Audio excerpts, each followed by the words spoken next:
That money has to keep coming in if you're going to live like this. It's not that expensive, though, but... He's only 46. But he does this with everything, man. He's got $1 million watches. I don't think he buys every pair. They even give them to him? Putting lies on my name, putting lies on me and my team and my family, and hurting my business. We're not talking about millions. We're talking about billions of dollars. We can't do that. So this is my first time ever filing a lawsuit against a media company. I'm shopping, spending money, living life. Money made, or money dead. Joe Rogan did not hold back when addressing the shocking revelations about Floyd Mayweather's reported bankruptcy. Rogan emphasized that no matter how wealthy you become, reckless financial decisions can still bring you down. He highlighted that financial success doesn't give anyone the freedom to ignore basic responsibilities like paying taxes, specifically referencing Mayweather's well-documented issues with the IRS. Rogan warned that unchecked spending habits and poor financial management can destroy even the most towering fortunes. His comments painted a picture of Mayweather as someone who may have won in the ring, but is now losing in life due to careless financial choices. Owe that money to the IRS. How much does he owe?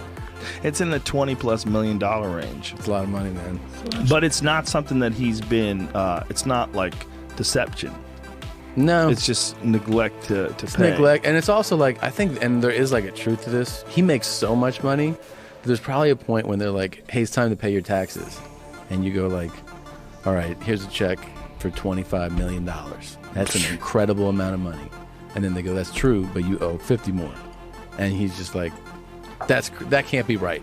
I've given you $25 million. Yeah, he's bought over 100 luxury cars from the same dealer and always pays in cash. He has $15 million worth of cars. Congrats. You can sell those. Floyd Mayweather Jr.'s defamation lawsuit against Insider Incorporated marks a dramatic and aggressive shift in his public narrative. At the heart of the lawsuit is an article that casts serious doubt on the legitimacy of a colossal $42 million real estate deal Mayweather allegedly secured. According to Mayweather's legal team, the article not only misrepresented key facts but went so far as to portray him as dishonest about his wealth. If the real estate transaction were genuine, it would stand as one of the largest personal acquisitions in recent memory. However, the publication suggested the entire deal might be fabricated or at the very least financially unsound, directly threatening Mayweather's credibility as a businessman. Through this lawsuit, Mayweather appears desperate to protect his image not just as a legendary boxer, but as a financial powerhouse. So, I know you guys want to talk about real estate. Only thing I'm doing is answer the question. That is a real estate question. Okay, so out of 48 years, I'm 48 years old, and I've never sued a media outlet. The media outlet throughout my life has bashed me, talked bad about me, spoke bad about my family. Now, I've always been judged because how I have presented myself when I'm promoting a fight. You cannot judge me for entertaining the people when I'm promoting a fight. Judge me for the person that you know. You can't judge me if you don't know me. So that's no different from people in this room may want to do a deal with me. But if someone going out there putting lies on my name, putting lies on me and my team and my family and hurting my business, we're not talking about millions. We're talking about billions of dollars. We can't do that. So this is my first time ever filing a lawsuit against a media company. Mayweather's response has zeroed in on what he perceives as deliberate bias in the article and what he claims are serious omissions of fact. He insists his legal team provided Insider Incorporated with substantial documentation to verify the authenticity of the real estate transaction, yet the publication, according to him, chose to ignore this evidence in favor of a more sensational narrative. Mayweather stressed that this is the first time he has ever pursued legal action of this nature against the media, which signals just how seriously he is taking this attack on his reputation. For Mayweather, this isn't just about defending his wealth, it's about asserting his status as a disciplined businessman being unfairly maligned by reckless journalism. To build my name, to build my reputation, and I'm not gonna let anyone go out there and smear my name and talk bad about me, talk bad about my family, or talk bad about my company.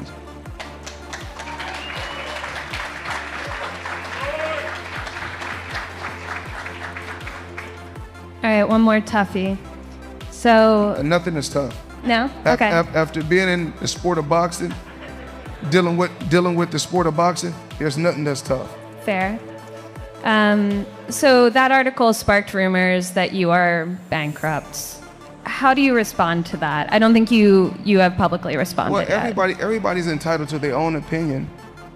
I mean, if we call having 2 private jets, owning 100 buildings, being able to do what you want to do, if that's bankrupt, then I'm pretty sure everybody want to live like that.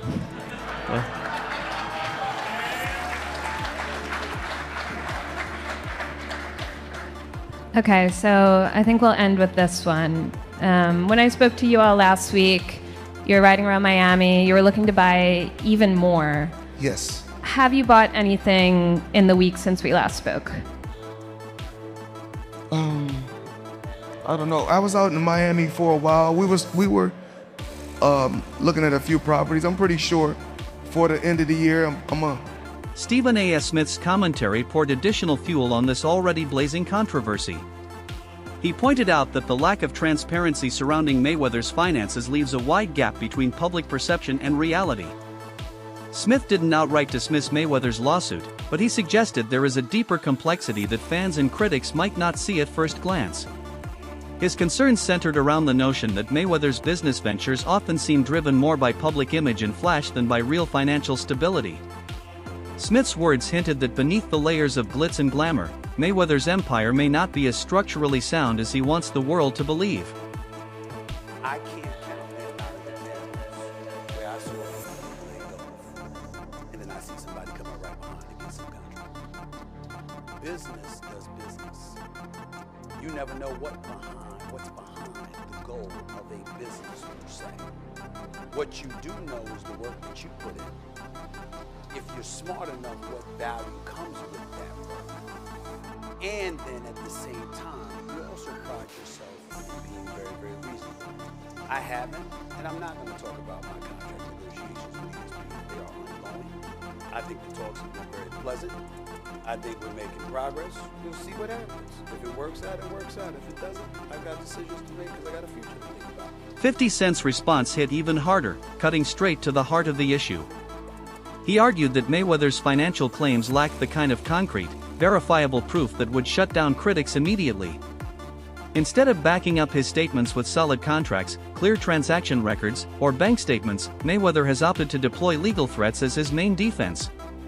To 50 Cent and many others, this doesn't look like an honest attempt to correct misinformation, it looks like an effort to silence critics and distract the public. In a world increasingly skeptical of celebrity wealth and carefully curated public images, Mayweather's defensive posture only deepens public doubt and feeds the growing suspicion that his empire may be built more on illusion than reality.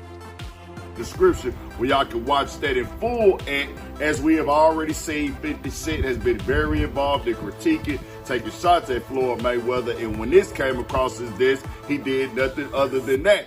If that's the case, it's going nowhere because you didn't do the deal, champ.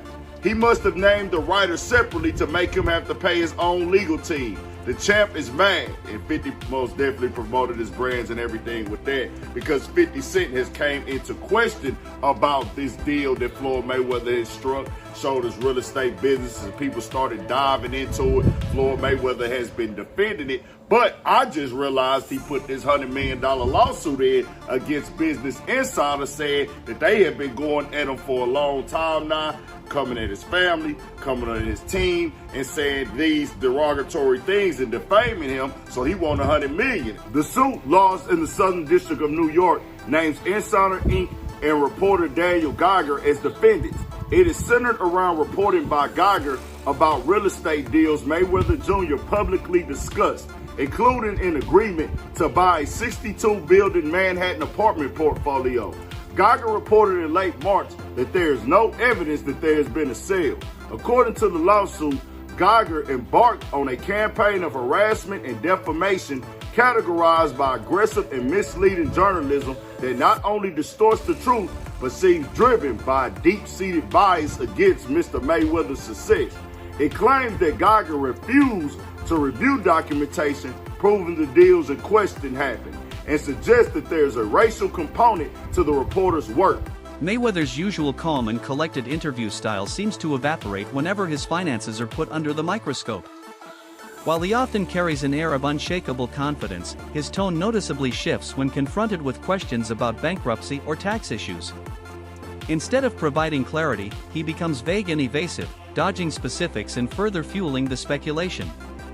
For public figures like Mayweather, perception is everything. His power is tied to the image he projects. But when cracks appear in that carefully managed image, a lack of transparency only accelerates its collapse. The more Mayweather dodges the tough questions, the more fans and critics alike begin to question just how much of this story is real. So that article sparked rumors that you are bankrupt. How do you respond to that? I don't think you have publicly responded yet. Everybody's entitled to their own opinion. I mean, if we call having 2 private jets, owning 100 buildings, being able to do what you want to do, if that's bankrupt, then I'm pretty sure everybody want to live like that.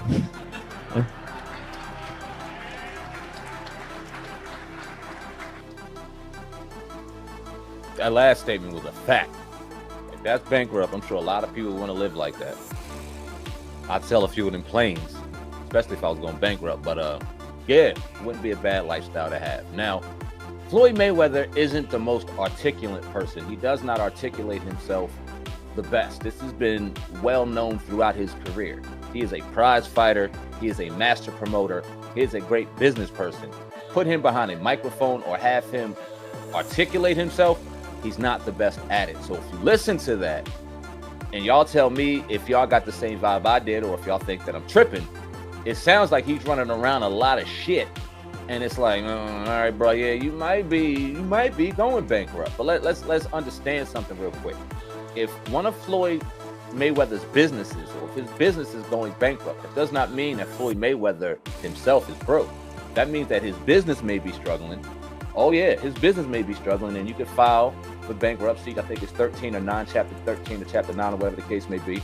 Perhaps the most damaging detail is the direct contradiction between Mayweather's confident public claims and the IRS's official actions against him. Mayweather has insisted he has no tax issues, yet the IRS's filings tell a different story, one where allegations of unpaid taxes are very real and ongoing. For someone who built his brand on the idea of being financially untouchable, this discrepancy is catastrophic.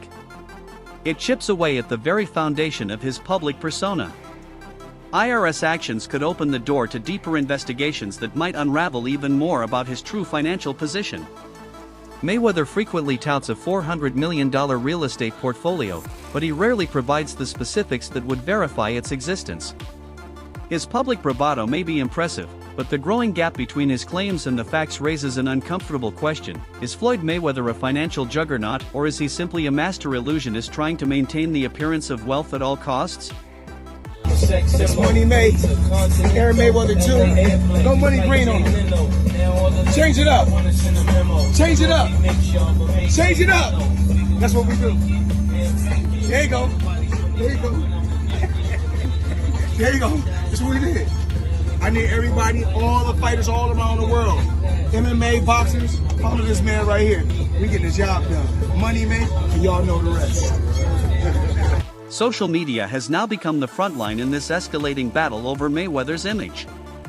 Instead of silencing the critics, Mayweather's lawsuit seems to have backfired, drawing even more attention to the inconsistencies in his financial story. Online discussions are now overflowing with people questioning the legitimacy of his wealth and the real motive behind his legal actions. Rather than clearing the air, the lawsuit has only clouded the narrative further. Fans are left wondering if Mayweather's aggressive legal stance is a genuine effort to protect his name or a desperate attempt to suppress the truth. In the court of public opinion, the lines between reality, PR spin, and outright fabrication have never been blurrier. Apparently, Floyd Mayweather files a $100 million lawsuit against Business Insider over real estate deal report.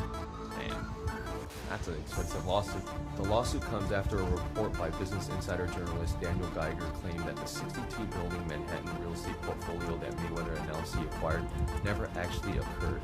Geiger's report stated there was no evidence a sale was made. Mayweather's lawsuit claimed that Geiger refused to review documents of the deal, and it was an attempt by Geiger to publicly humiliate Mayweather. They embarked on a campaign of harassment and defamation characterized by aggressive and misleading journalism that not only distorts the truth but seems driven by a deep-seated bias against Mr. Mayweather's success, Floyd Mayweather.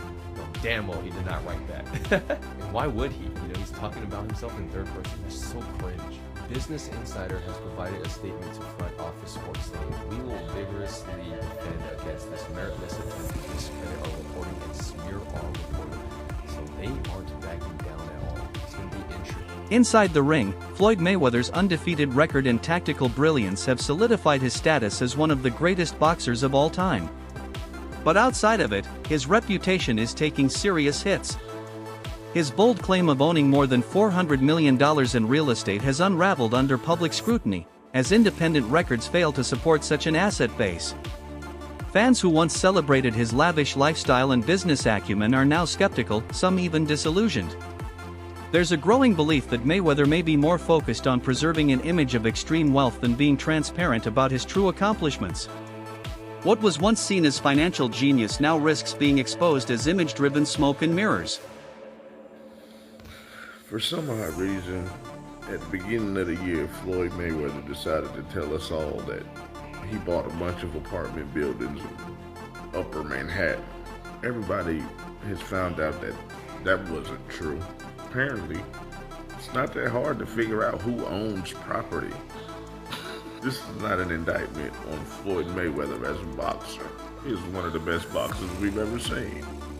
Anybody who is privy to Floyd Mayweather's antics outside of the ring knows Floyd ain't bought no goddamn apartment buildings in no Upper Manhattan, bro.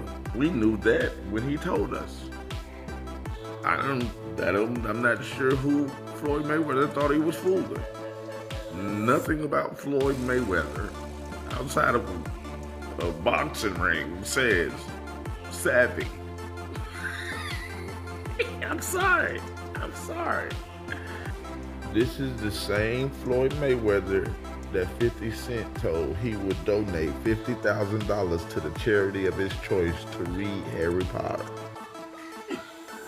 He bought $400 million worth of apartment buildings in Upper Manhattan. Come on, Floyd. The people who was living in the apartment buildings, the second they heard that Floyd Mayweather bought their building, they was on the phone with property management, like, what's really?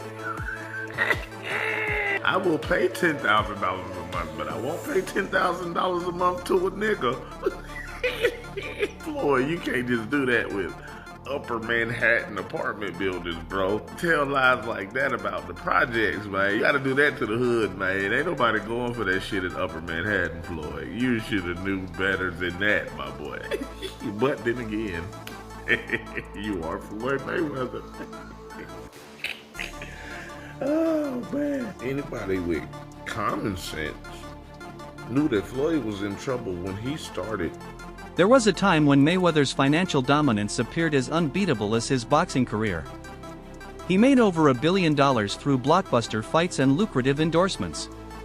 But instead of protecting and growing that wealth through sound investments, he famously spent enormous sums on luxury cars, private jets, mansions, and a lifestyle carefully designed to broadcast his success to the world. That relentless pursuit of flash now seems to have cost him long-term security. Subtle warning signs are beginning to appear, hinting that Mayweather's financial fortress might not be as indestructible as it once seemed. His current trajectory eerily mirrors that of Mike Tyson, who notoriously squandered his fortune through impulsive spending and poor management. Both men used wealth as a symbol of power, but both may have allowed that same wealth to become their downfall. Mayweather's repeated displays of excess now raise an uncomfortable question. Could he be heading down the very same financial path that ended in disaster for another boxing legend? Around as always, talking about the Miss Jackson situation. We seen Marcos Maidana looking focused, more so focused on his baby and everything. So those are a lot of the minor takeaways. But my major takeaway from this whole thing, ladies and gentlemen, is I was quickly hit with an emotion of nostalgia. You know what I mean? Because seeing Floyd Mayweather with all this money and cars and clothes and hoes and yada yada yada, it just kind of reminded me, there was a small segment in that episode that stated that a lot of fighters believe in their immortality. You know what I mean? We've seen this before. So the question I ask, we have seen this movie before. Boxers traditionally going broke. You know, they start off well, so flamboyant, with all this money and all these cars, and they have businesses they invest in. They're something special, you know, at least in their minds they are. And then after either retirement or near retirement, or after the fight game has left them, traditionally boxers go broke, ladies and gentlemen. And I'm not saying this is going to happen to Floyd Mayweather, but I swear on everything, man, I hope it doesn't happen to Floyd Mayweather, because Floyd Mayweather is going to go down in the halls of history, ladies and gentlemen, as possibly top 3 to top 5 to top 10 of all-time greats. I mean, depending on how you view Floyd Money Mayweather. The warnings about Mayweather's financial instability aren't just coming from outsiders, they're echoing within his own family. Jeff Mayweather, his uncle and a respected boxing trainer, has openly voiced his confusion and concern over Floyd's increasingly erratic financial behavior. He pointed to Floyd's risky and poorly considered real estate ventures, suggesting they reflect a troubling lack of strategic thinking. Instead of leaning on seasoned financial advisors, Floyd seems to be navigating the complex world of high-stakes investment driven more by ego and impulse than by careful planning. This recklessness raises serious questions about whether Floyd's fortune is as stable as he claims, or whether it's a fragile illusion held together by celebrity and bravado. For years, Mayweather's fame has been fueled as much by his high-profile displays of wealth as by his athletic achievements. But now, as the cracks in his empire become harder to ignore, the glittering surface is starting to peel away, revealing what may be a far less secure financial reality. Floyd Mayweather, the highest paid athlete, not the highest paid boxer, the highest paid athlete in the world. I had the opportunity and pleasure to be around him for many years. I was his personal shopper. I was a personal friend of his family. One of my greatest memories of being just lucky enough to even be around that environment was watching him train. Watching Floyd Mayweather train is a masterclass in discipline. It is a masterclass in work ethic. It is a masterclass in this is how you execute and get stuff done. Every rep, he hits it hard. There's not one lazy rep. He does everything at such a high frequency, so elevated. I'm like, goodness gracious, watching this man train, it's like, that's how I want to train for life. I've been to the club with Floyd where we leave in the club 3, 4 in the morning and he's still going to hit his 6 miles. He'll have all the cars follow him and he's running down the Las Vegas Strip, down back street. Thanks for watching. See you next time. Don't forget to like, share, and subscribe to our channel. For more exciting videos, make sure to hit the bell icon and stay updated. Subscribe to Boxing Hub now for all the latest in boxing.